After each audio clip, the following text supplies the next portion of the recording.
សួស្តីបងប្អូនទាំងអស់គ្នាជួបជាមួយនឹងខ្ញុំបាទសូណាល់ហើយដោយសារតែមានបងប្អូនយើងគាត់ខលមកសួរឬក៏គាត់ឆាតមកសួរតាក់ទងនឹងសីតុណ្ហភាពហើយនឹងសំណើមនៅក្នុងផ្ទះហើយខ្ញុំក៏ធ្វើវីដេអូនេះចែករំលែកទៅកាន់បងប្អូនទាំងអស់គ្នាតែម្ដងទៅដើម្បីឲ្យបងប្អូនទាំងអស់គ្នាយល់ថាតើសីតុណ្ហភាពហើយនឹងសំណើមហ្នឹងវាមានលក្ខណៈខុសគ្នាឬក៏ដូចគ្នាមិនបងប្អូនបែងចែកឲ្យដាច់សំណើមគឺសំណើមហើយរីឯសីតុណ្ហភាពគឺសីតុណ្ហភាពវាមិនដូចគ្នាទេហើយដោយសារបងប្អូនយើងខ្លះគាត់ឆាតមកសួរគាត់សួរថាផ្ទះគាត់ក្តៅអញ្ចឹងនៅពេលដែលគាត់ព្យាយាមបើកម៉ាស៊ីនបាញ់ទឹកបើកសំណើមឲ្យកាន់តែខ្លាំងដើម្បីឲ្យសីតុណ្ហភាពនៅក្នុងផ្ទះរបស់គាត់ធ្លាក់ចុះប៉ុន្តែវាអត់ធ្លាក់ចុះទេអញ្ចឹងវាទៅជាសីតុណ្ហភាពនៅតែក្តៅដដែលអញ្ចឹងខ្ញុំចង់បញ្ជាក់ប្រាប់បងប្អូនថា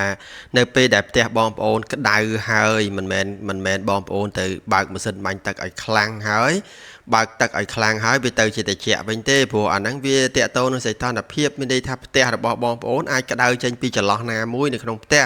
អាចក្តៅចេញពីប្រឡោះអញ្ចាំងឬក៏ពីប្រឡោះប្លង់សេណាមួយអញ្ចឹងបងប្អូនត្រូវរកប្រភពកម្ដៅនឹងឲ្យឃើញ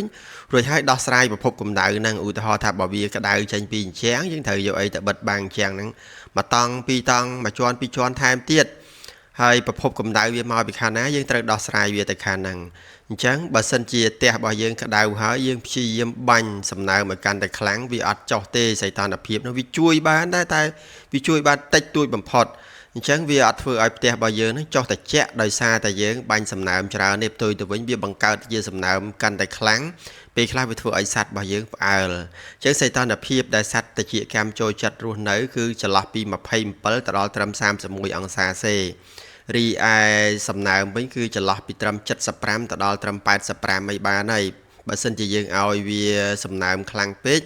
វាធ្វើឲ្យសបុករបស់យើងនឹងទន់ហើយសត្វក៏អត់សូវចូលចិត្តនៅដែរប៉ុន្តែបើសិនជាផ្ទះត្រជាក់កម្មរបស់យើងអត់មានសំណើមសោះក៏ធ្វើឲ្យសត្វត្រជាក់កម្មអត់សូវចូលចិត្តនៅហើយសបុកក៏អត់ស្អាតដែរវាទៅជាប្រេះវាទៅជាបែកអញ្ចឹងតាក់ទងនឹងសំណើមហើយនឹងសីតុណ្ហភាពនឹងគឺមិនដូចគ្នាទេអញ្ចឹងបើសិនជាផ្ទះរបស់បងប្អូន